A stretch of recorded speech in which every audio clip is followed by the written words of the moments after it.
कर्नाटक में विधानसभा चुनाव के नतीजे आ गए हैं। कर्नाटक में कांग्रेस को प्रचंड बहुमत मिला है। कांग्रेस ने 135 सीटों पर जीत दर्ज की है, तो वहीं बीजेपी 66 सीट ही जीत पाई है और उसके साथ ही जेडीएस ने 19 सीटों पर जीत दर्ज की है, तो 4 सीट अन्य के खाते में। कर्नाटक में मिली जीत से कांग्रेस नेता गदगद हैं। दिल्ली से लेकर बेंगलुरु तक कांग्रेस कार्यकर्ताओं का जोश आई है। आज कर्नाटक कांग्रेस दल की बैठक होगी, जिसमें सीएम के नाम का ऐलान किया जाएगा। कर्नाटक विधानसभा चुनाव में कांग्रेस ने जीत दर्ज की है। अब कांग्रेस पार्टी के सामने सीएम चुनना बड़ी चुनौती है। कांग्रेस ने सीएम का चेहरा तय करने के लिए कांग्रेस विधायक दल की बैठक बुलाई है। आज शाम 6:05 पर बेंगलुरु में ये बैठक होगी। बैठक में विधायक दल का नया नेता चुना जाएगा। कांग्रेस में मुख्यमंत्री पद के लिए सिद्धारमैया और डीके शिवकुमार प्रबल दावेदार हैं। कर्नाटक चुनाव में कांग्रेस को पूर्ण बहुमत मिलने के बाद राहुल गांधी ने दिल्ली में कांग्रेस दफ्तर पर पत्रकारों से बात की। उन्होंने जीत का श्रेय कर्नाटक की जनता और कार्यकर्ताओं को दिया और कर्नाटक की जनता और वहां के नेताओं को धन्यवाद दिया। इस दौरान उन्होंने बीजेपी पर तंज भी कसा। एक तरफ क्रोनी कैपिटलिस्ट की ताकत थी, दूसरी तरफ गरीब जनता की शक्ति थी और शक्ति ने ताकत को हरा दिया। उन्होंने कहा कि कर्नाटक की जनता की जीत है और चुनाव में हमने कर्नाटक की जनता से 5 वादे किए थे। इन वादों को पहले दिन पहली कैबिनेट में पूरा किया जाएगा। कि हमारे 5 वायदे हैं, हम इन वायदों को पहले दिन पहली कैबिनेट मीटिंग में पूरा करेंगे। कर्नाटक में विधानसभा चुनाव में कांग्रेस ने 136 सीटों पर जीत दर्ज की, वहीं बीजेपी 65 सीट ही जीत पाई, जबकि जेडीएस ने 19 सीटों पर जीत दर्ज की। कर्नाटक में कांग्रेस पार्टी की जीत के बाद वहां मुख्यमंत्री के नाम को लेकर चर्चा शुरू हो गई। मुख्यमंत्री की रेस में सिद्धारमैया और डीके शिवकुमार सबसे आगे हैं,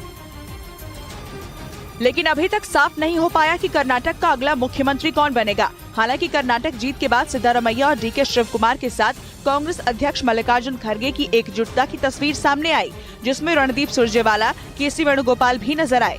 सूत्रों के मुताबिक मुख्यमंत्री की रेस में कांग्रेस नेता सिद्धारमैया का नाम सबसे आगे है। हालांकि डीके शिवकुमार भी सीएम बनने की इच्छा जाहिर कर चुके हैं, लेकिन कांग्रेस विधायक दल की बैठक के बाद विधायकों की राय और आला कमान की मुहर के बाद ही अंतिम फैसला होगा। लेकिन इसी बीच कर्नाटक के पूर्व मुख्यमंत्री सिद्धारमैया के बेटे यतीन्द्र सिद्धारमैया ने अपने पिता के सीएम बनने पर दावा ठोक दिया और कहा कि उनके पिता ने अपना सब कुछ पार्टी के लिए समर्पित कर दिया, तो अगर वो सीएम बनते हैं तो मुझे बहुत खुशी होगी।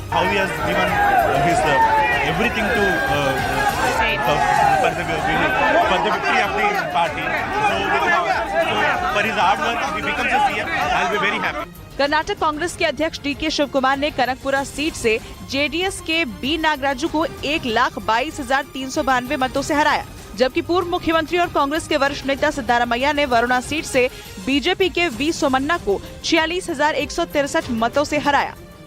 कर्नाटक चुनाव में कांग्रेस को पूर्ण बहुमत मिलने के बाद राहुल गांधी ने दिल्ली में कांग्रेस दफ्तर पर पत्रकारों से बात की। उन्होंने जीत का श्रेय कर्नाटक की जनता और कार्यकर्ताओं को दिया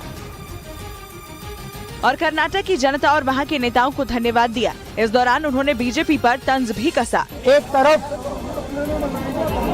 क्रोनी कैपिटलिस्ट की ताकत थी, दूसरी तरफ गरीब जनता की शक्ति थी और शक्ति ने ताकत को हरा दिया। उन्होंने कहा कि कर्नाटक की जनता की जीत है और चुनाव में हमने कर्नाटक की जनता से 5 वादे किए थे। इन वादों को पहले दिन पहली कैबिनेट में पूरा किया जाएगा। कि हमारे 5 वायदे हैं, हम इन वायदों को पहले दिन पहली कैबिनेट मीटिंग में पूरा करेंगे। कर्नाटक में विधानसभा चुनाव में कांग्रेस ने 136 सीटों पर जीत दर्ज की, वहीं बीजेपी 65 सीट ही जीत पाई, जबकि जेडीएस ने 19 सीटों पर जीत दर्ज की। और उधर राहुल गांधी को पीएम उम्मीदवार बनाने पर प्रियंका गांधी ने जवाब दिया। सूत्रों के मुताबिक कर्नाटक चुनाव में जीत मिलने के बाद कांग्रेस पार्टी में राहुल गांधी को प्रधानमंत्री उम्मीदवार बनाने की मांग उठने लगी और अगले साल होने वाले लोकसभा चुनाव में राहुल गांधी को पीएम उम्मीदवार बनाने की मांग वाले सवाल पर जवाब दिया। जनता के लिए हमें काम करना है और आगे जनता ही बताएगी क्या होगा। वहीं रॉबर्ट वाड्रा भी कांग्रेस की कर्नाटक विधानसभा चुनाव की जीत से खुश नजर आए। उन्होंने कहा कि लोग चाहते हैं प्रियंका गांधी चुनाव लड़े। वो चाहेंगे कि प्रियंका वहां से लड़े, चाहे यूपी हो या कहीं से पूरे देश भर के कहीं से लड़ सकते हैं। कर्नाटक में जीत के बाद उन्होंने कहा कि बदलाव का माहौल बन चुका है। आने वाले समय में राज्यों में होने वाले चुनाव में भी जीत दर्ज करेंगे।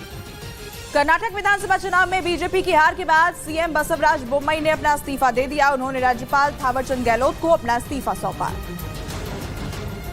जिसके बाद उन्होंने कहा कि मैंने अपना इस्तीफा दे दिया है और इसे स्वीकार भी कर लिया गया है। नतीजे आने के बाद मीडिया से बात करते हुए उन्होंने कहा कि हम परिणामों का विश्लेषण करेंगे और सभी स्तर पर अपनी कमियों में सुधार करेंगे। हमारी जो शुरुआत थी तैयारी का, वो कांग्रेस हमसे पहले किया था। उन्होंने दावा किया कि बीजेपी लोकसभा चुनाव में वापसी करेगी। बता दें कि कर्नाटक विधानसभा चुनाव में कांग्रेस ने 136 सीट हासिल की, वहीं बीजेपी को 65 सीटें मिली हैं।